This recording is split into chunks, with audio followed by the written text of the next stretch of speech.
आपने बहुत बार लोगों को कहते हुए सुना होगा कि आसमान खा गया या फिर जमीन निकल गई।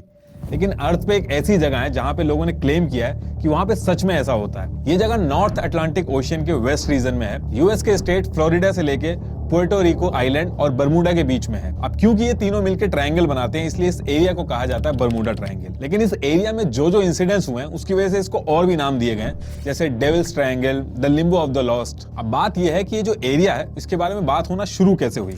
1950 में यूएस मीडिया के अंदर इस एरिया के बारे में हल्की हल्की बातचीत शुरू हो रही थी, लेकिन पहली बार इसको बरमूडा ट्रायंगल लोगों ने तब बोलना चालू किया जब विंसेंट गेडी ने एक आर्टिकल पब्लिश किया आर्गोसी मैगजीन में, और उसमें उन्होंने लिखा कि फ्लोरिडा के पास एक एरिया है जो 3 पॉइंट से मिलकर बना है और जहां पे कुछ अजीब सी एक्टिविटीज हो रही हैं। और जब ये आर्टिकल उन्होंने लिखा तो उस आर्टिकल का जो नाम था वो लिखा था द डेडली बरमूडा ट्रायंगल।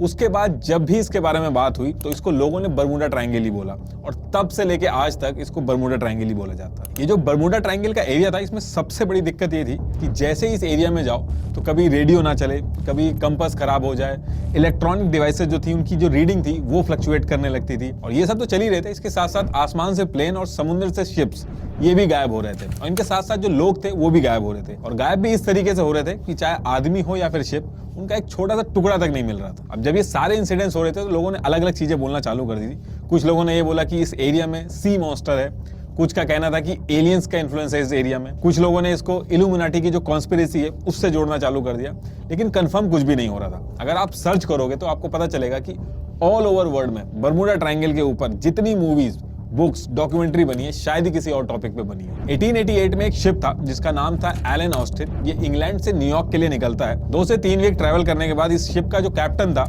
जिसका नाम ग्रिफिन था, वो एक अनप्लान्ड शॉर्टकट लेता है ताकि जल्दी पहुंच जाए। और ये जो शॉर्टकट था ये बरमूडा ट्रायंगल के पास से गुजरता था। लेकिन जैसे ही बरमूडा ट्रायंगल का एरिया आता है, कैप्टन ग्रिफिन को थोड़ी दूर पे एक छोटी सी बोट दिखती है जो बिना किसी पैटर्न के बहुत ही अजीबोगरीब तरीके से इधर से उधर मूव कर रही थी। कैप्टन ने कई बार कोशिश की कम्युनिकेट करने की, लेकिन कोई भी रिस्पॉन्स नहीं आया उस बोट से। शुरू में तो ये लोग डर रहे थे। कुछ टाइम के बाद कैप्टन ने कुछ लोगों को उस बोट में भेजा ये चेक करने के लिए कि ये बोट रिस्पॉन्स क्यों नहीं कर रही है।